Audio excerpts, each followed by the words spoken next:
हर रोज एक नई कहानी देखने के लिए चैनल को सब्सक्राइब करें और बेल आइकन को दबाना ना भूलें। सुल्तानपुर में रहने वाला नरेश एक बहुत ही नेक दिल और ईमानदार गरीब आदमी था। वो एक मिल में काम करता और पैसे कमाकर अपनी बीवी ललिता संग रहता। नरेश मिल में अपने अच्छे काम के लिए जाना जाता। वो हर काम बड़ी ही फुर्ती और सटीकता के साथ किया करता, जिसके चलते उसका बॉस हमेशा उसकी सराहना करता रहता। नरेश भगवान गणेश का बहुत बड़ा भक्त था। वो दिन रात उनकी पूजा अर्चना करता रहता। ओम गण गणपतये नमः। ओम गण गणपतये नमः। हे गणेश जी, अपनी कृपा दृष्टि हम पर सदैव बनाए रखना। नरेश एक बहुत अच्छा रसोइया भी था। वो इतना स्वादिष्ट खाना बनाता कि सभी चकित रह जाते। जब वो मिल में खाना ले जाता तभी सब उसकी तारीफ करते। अरे वाह वाह, इतने अच्छे दम आलू और पुदीने की चटनी तो हमने पहले कभी नहीं खाई। सच में यार मजा आ गया यारा, आज तो मजा आ गया। आहा। अरे और तो और ये अमृतसरी छोले कुलचे, इनका तो कहना ही क्या भाई। इन पे तो मेरा दिल आ गया है नरेश। अगर तू इतना अच्छा खाना बनाता है तो फिर तू अपना कोई साइड बिजनेस क्यों नहीं खोल लेता? और अगर साइड बिजनेस खोलना ही नहीं चाहता तो फिर तू घर से भी होम टिफिन सर्विस शुरू कर सकता है भाई। शुक्रिया दोस्तों, खाने की और मेरी इतनी तारीफ करने के लिए। लेकिन सच कहूं तो मुझे खाना बनाना पसंद है, लेकिन मैं अपनी नौकरी से खुश हूं। खाना बनाने की कला का आशीर्वाद तो मुझे गणपति बप्पा ने ही दिया था, वरना मैं इतना अच्छा खाना कभी नहीं बना पाता। अरे ये बात तो तूने एकदम सच और सही कही। तू जो भी काम करता है दिल से और पूरी श्रद्धा से करता है भाई। सब कुछ सही चल रहा था, लेकिन एक दिन मिल में कुछ पैसों की हेरा फेरी हो जाती है और फिर बैग्स चेक करने पर वो पैसे नरेश के बैग में मिलते हैं और इन सब से नरेश के बॉस का उस पर से विश्वास टूट जाता है। नरेश, ये सब क्या है? तुमने ये पैसे चोरी किए? तुमने ऐसा क्यों किया? मैं तुम्हें इतना अच्छा और सच्चा मानता था, लेकिन तुम तो ईमानदार नहीं, एक नंबर के फरेबी और धोखेबाज व्यक्ति निकले। छी, तुम्हें शर्म नहीं आई इतनी घटिया हरकत करते हुए? तभी मिल में काम करने वाला और एक वर्कर पुष्कर कहता है, अरे नरेश, अगर तुम्हें पैसों की जरूरत थी तो तुम मुझसे मांग लेते या सीधे बॉस से मांग लेते, लेकिन तुमने चोरी ही क्यों की? अरे बताओ बताओ, पूरी मिल में तुम ही बॉस के चहेते थे, अब पूरा विश्वास धस गया ना मिट्टी में। मेरा यकीन कीजिए बॉस, मैंने कोई चोरी नहीं की। ये सब झूठ है। मैं क्यों चोरी करूंगा? मुझे किसी चीज के लालच नहीं है बॉस। गणेश जी की सौगंध, मैंने चोरी नहीं की है। मेरा भरोसा कीजिए बॉस। मुझे कुछ नहीं सुनना। आज के बाद तुम इस मिल में दोबारा फिर कभी नहीं आओगे, और मैं ये मेक श्योर करता हूं कि तुम्हें पूरे सुल्तानपुर में और कहीं भी कोई भी नौकरी ना मिले, क्योंकि जहां तुम जैसे आस्तीन के सांप हो वहां पर तो बेईमानी होकर ही रहेगी। तुमने तो अपने गणेश जी तक की झूठी सौगंध ले ली। गार्ड्स, इसे धक्का मारकर मिल से बाहर निकाल दो। नहीं बॉस, नहीं। बॉस मेरी बात तो सुनिए बॉस। बॉस मैंने कुछ नहीं किया बॉस, मेरा यकीन कीजिए बॉस। गार्ड्स नरेश को धक्का देकर मिल से बाहर फेंक देते हैं और बेचारा बेगुनाह नरेश बिलखते हुए घर लौट आता है और सारी बात अपनी बीवी ललिता को बताता है। चिंता मत कीजिए नरेश जी, गणेश जी सब देख रहे हैं ऊपर से। हाँ, वो अपने भक्त के साथ कभी गलत नहीं होने देंगे। वो विघ्नहर्ता है, सुख करता है। वो आप पर आज तक आने नहीं देंगे। आप बस हिम्मत मत हारिए और काम करते रहिए। गणेश जी का आशीर्वाद तो हमेशा ही आपके साथ है। हाँ ललिता, मुझे पूरा भरोसा है। गणेश जी मेरी मदद जरूर करेंगे। अगले दिन नरेश हर जगह जाकर नौकरी की तलाश करता है, लेकिन उसे कहीं पर भी नौकरी नहीं मिलती। हर कोई उसे भगा देता और खूब सुनाता और चोर चोर कहकर ताने कसता। हताश होकर नरेश घर वापस लौट आता है। पूरे सुल्तानपुर की फैक्ट्रीज और मिल्स में मेरे बारे में सबको पता चल गया है, और हर जगह मुझे सब चोर चोर कहकर पुकार रहे थे। खैर, मैं मोदक बना लेता हूँ। शाम को गणेश जी के भोग भी लगाना है, उन्हें भूखा थोड़ी रखूंगा मैं। ललिता की आंखें नम हो जाती हैं और तभी वो नरेश से कहती है, नरेश जी, मेरे पास एक आइडिया है। क्यों ना आप एक छोटा सा ढाबा खोल लो। आप इतना अच्छा खाना तो बनाते ही हो, तो फिर क्यों ना अपनी इसी कला के जरिए आप पैसे कमाओ। अरे वाह ललिता, ये तो बहुत ही अच्छा आइडिया है। मैंने तो ये सोचा ही नहीं। मैं तो ये भूल ही गया था कि मैं अच्छा खाना बना सकता हूँ और उसके जरिए पैसे भी कमा सकता हूँ। नरेश और ललिता दोनों ही मियाँ बीवी मिलकर एक छोटा सा ढाबा बनाते हैं और सारी व्यवस्था ठीक से कर देते हैं। नरेश अपने ढाबे पर अलग अलग बढ़िया बढ़िया स्वादिष्ट पकवान बनाता है और बेचता है। थोड़े ही समय में ढाबे पर ग्राहकों की भीड़ जम जाती है और इन सब से नरेश बहुत खुश हो जाता है।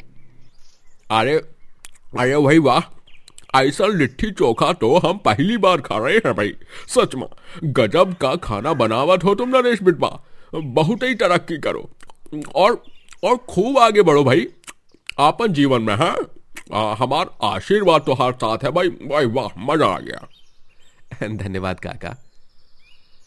अरे नरेश भाई, मुझे आलू के पराठे और दही दे दो।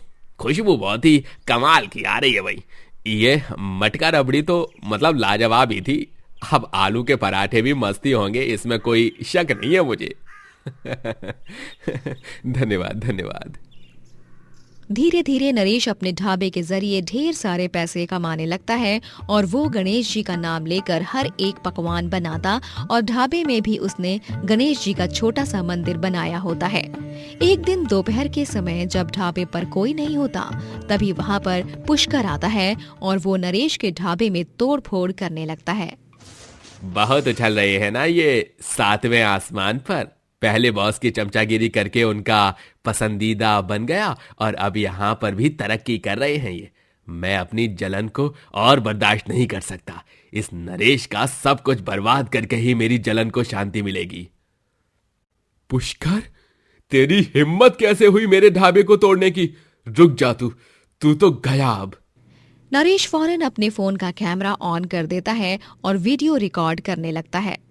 तोड़ तोड़, आधा तो तोड़ ही दिया तूने, पूरा तोड़, तुझे पुलिस तोड़ेगी फिर। अरे जा जा, तुझे जैसे मिल से निकलवाया ना, वैसे ही इस बार भी मेरी ही जीत होगी। मैंने ही उन पैसों को तेरे बैग में डाला था ताकि तू बॉस की नजरों में अच्छे से बुरा बन जाए, लेकिन तू अब ढाबे से भी अच्छा खासा पैसे कमाने लग गया। ये बात तो मुझसे हजम ही नहीं हुई है, इसीलिए मैं चला आया हूं यहाँ पे। नरेश पूरी वीडियो पुलिस को भेज देता है और तभी पुष्कर उसके हाथ से फोन खींचकर फेंक देता है और उसका गला पकड़ लेता है और उसके सर पर बैम्बू मारकर उसे बेहोश कर देता है। अब भेज वीडियो पुलिस को। फोन भी गया और तू भी गया। अब तुझे ऐसी जगह पर ठिकाने लगाऊंगा जहां चील कौए भी तुझे ढूंढ न पाएंगे। पुष्कर नरेश को उठाकर जंगल की ओर जाता है, पर वो इस बात से बेखबर था कि पुलिस तक वीडियो पहुंच चुकी है। पुलिस ऑफिसर्स ढाबे पर आते हैं और तभी वो वहां एक अनजान आदमी को देखते हैं। नमस्ते सर, मैं गणेश। मैंने अभी अभी देखा कि वो एक आदमी नरेश भाई को उठाकर ले गया, वो भी जंगल की तरफ। जल्दी से वहां पर पहुंचिए सर। अच्छा ठीक है, धन्यवाद हमें ये इन्फॉर्मेशन देने के लिए। पुलिस ऑफिसर्स जंगल जाते हैं और तभी ढाबे पर आया हुआ अनजान आदमी गणेश जी में बदल जाता है। इसका मतलब नरेश के ढाबे पर साक्षात गणेश जी आते हैं। जंगल पहुंचकर पुलिस ऑफिसर्स पुष्कर को गिरफ्तार करते हैं और नरेश को हॉस्पिटल ले जाकर ठीक किया जाता है। तभी वहां पर हॉस्पिटल रूम में गणेश जी आते हैं और उन्हें देख नरेश चौंक जाता है। चौंको मत नरेश, मैं हमेशा तुम्हारे साथ हूं। ये लो, ये जादुई मोदक है, इससे जो कहोगे वो ख्वाहिश पूरी हो जाएगी। धन्यवाद गणेश जी, आपका लाख लाख धन्यवाद। नरेश गणेश जी के चरण छूता है और वो जीवन में उस जादुई मोदक का इस्तेमाल अच्छे काम और गरीबों की मदद करने के लिए करता है। राधिका जब 2 साल की थी तभी ही उसके माता पिता उसे इस दुनिया से छोड़कर चले गए थे, जिसके बाद राधिका अपने चाचा और चाची के पास ही रहने लगी। राधिका की चाची और चाचा उसे एक नौकरानी की तरह रखते और उससे काम करवाकर उसे घर में रहने की जगह देते। अरे ओ करमजली, अभी तक खाना नहीं मिला है मुझे। जल्दी से खाना बना, और हाँ, आज पापड़ भी तलना। और खाना खाने के बाद मेरे पैरों की मालिश भी कर देना। जी चाची जी, जी चाची जी। चाची और चाचा दोनों ही राधिका पर बहुत अत्याचार करते। राधिका की अब शादी की उम्र हो चुकी थी। चाचा और चाची दोनों ही उसके लिए एक अमीर घराने का रिश्ता लाते हैं। राधिका, वक्त आ गया है तेरी शादी की शहनाई बजने का। हाँ बिटिया, तू तो हमारे सर पर बोझ है, लेकिन अब ये बोझ किसी और घर जाएगा। लड़का बहुत अमीर है, तेरी जिंदगी बदल जाएगी। हाँ। सच? मुझे तो यकीन ही नहीं हो रहा है। लेकिन ये सब हुआ कैसे? उन्होंने तो मुझे देखा भी नहीं। राधिका अब अपनी शादी की बात को लेकर बहुत खुश थी।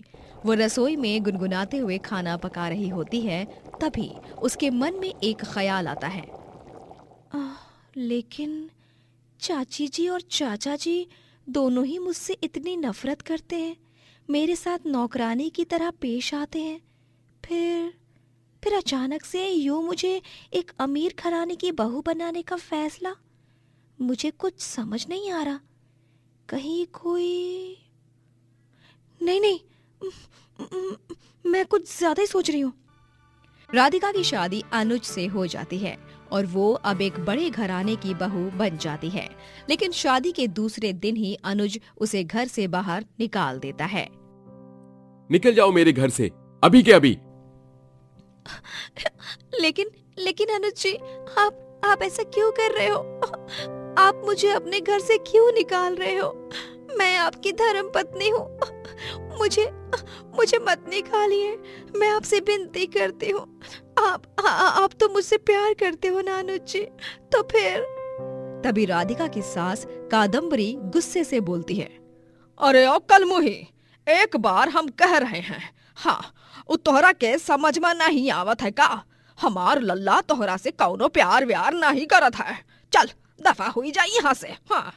सिक्योरिटी, इस कचरे को यहाँ से साफ कर दो। निकाल दो इसे गेट से बाहर धक्के मारकर।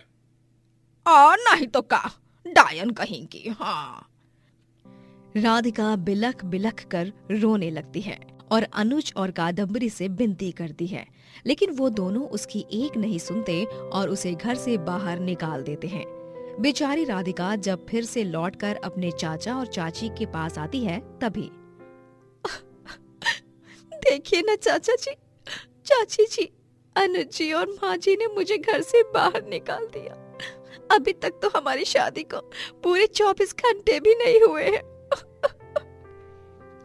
तो तू अब क्या यहाँ पर हमारी छाती पर मूंग दलने आई है क्या? हाँ, तुझे सच सुनना है ना तो सुन ले। सच ये है कि तेरी ये शादी एक सौदा था। हाँ, अनुज की कुंडली में एक बहुत बड़ा मार्केश दोष था, जिसे तेरी कुंडली मिलान करके तेरी राशि मिल रही थी, और इसीलिए मैंने और तेरे चाचा जी ने उनसे लाखों रुपए लिए और तेरी उससे शादी कराई। हाँ। और अब अनुज का मारकोश दोष जो था वो तुझ पर आ गया है। अनुज उस मारकोश दोष के कारण मरने वाला था, लेकिन उसे सिर्फ उसकी राशि और कुंडली के गुणों से मिलने वाली लड़की ही बचा सकती थी, और वो तुम हो। अब अनुज की मृत्यु तेरे सर पर चढ़ गई है। अनुज का मार्केश दोष उसकी धर्मपत्नी राधिका का हो गया है। हाँ, इसका मतलब कि तू अब किसी भी पल मर सकती है। हमें क्या, हम तो लखपति बन ही गए हैं। अपने साथ हुआ इतना बड़ा धोखा देख राधिका के पैरों तले जमीन खिसक जाती है। राधिका हैरान और स्तब्ध रह जाती है। क्यों क्यों क्यों किया आपने ऐसा चाची जी? लालच में आकर आपने मेरी जान का सौदा कर दिया, मेरे जज्बातों के साथ खिलवाड़ किया। ये आप दोनों ने अच्छा नहीं किया, बहुत गलत किया आप दोनों ने। और आप दोनों की इस घिनौनी हरकत के लिए भगवान जी आप दोनों को कभी माफ नहीं करेंगे। अरे चल चल, दफा हो यहाँ से अपनी इस मनहूस सी शक्ल को लेकर। हम दोनों ने मिलकर तुझे बचपन से पाला पोसा है। हाँ।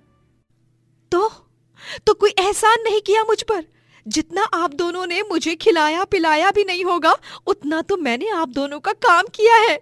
मेरा भगवान मुझे मार के इस दोष तो क्या, किसी भी दोष से बचा लेगा। लेकिन अब आप अपनी मृत्यु से डरिए। क्यों? क्योंकि पापों का घड़ा भरने में ज्यादा देर नहीं लगती। जो बोया है उसे काटना तो पड़ेगा ही। इतना कहकर राधिका वहां से चली जाती है। पहली रात तो वो कपकपाती हुई ठंड में सड़क पर ही बिताती है। फिर दूसरी रात उसे मंदिर में आसरा मिलता है। बेटी, अगर तुम मंदिर के लिए भोजन बनाओगी तो हम तुम्हें यहाँ रख सकते हैं। जी हाँ गुरुजी, मैं बहुत अच्छा खाना बनाती हूँ, मैं रह लूंगी यहाँ पे। राधिका मंदिर में खाना बनाती और उसी के प्रसाद के तौर पर सभी को बांटा जाता। सभी राधिका के हाथ के बने खाने की खूब तारीफ करते, लेकिन कुछ दिनों के बाद राधिका को उस मंदिर से बाहर फेंक दिया जाता है और वो व्यक्ति होता है अनुज। ये मेरे पापा का मंदिर है, हम इस मंदिर के मालिक हैं और मैं नहीं चाहता कि तुम जैसी पनौती का साया भी इस पर पड़े, इसलिए चली जाओ यहाँ से। राधिका अब गांव छोड़कर चली जाती है।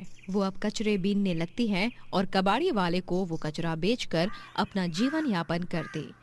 वो ईंट पत्थर इकट्ठा करके खुद से ही एक छोटा सा मकान बनाती है। राधिका को कचरा बीनते हुए देख लोग उस पर बहुत हंसते। अरे ओ कचरे वाली, चल भाग भाग ऐसे, आई बड़ी है अनीता। जी माफ कीजिएगा, माफ कीजिए। राधिका को सभी बहुत परेशान करने लगते हैं। राधिका कचरा बेच बेच कर रोजाना आधे पैसे घर में रखकर एक गुल्लक में जमा करती। बस अब और 4 से 5 महीनों तक मैं रोजाना इसे गुल्लक में पैसे डालूंगी तो आसानी से ज्यादा पैसे इकट्ठा हो जाएंगे और फिर मैं अपना ठेला लगाऊंगी। मुझे बचपन से ही अच्छा खाना बनाना आता है और सभी को मेरे हाथ का बना खाना बहुत पसंद आता है।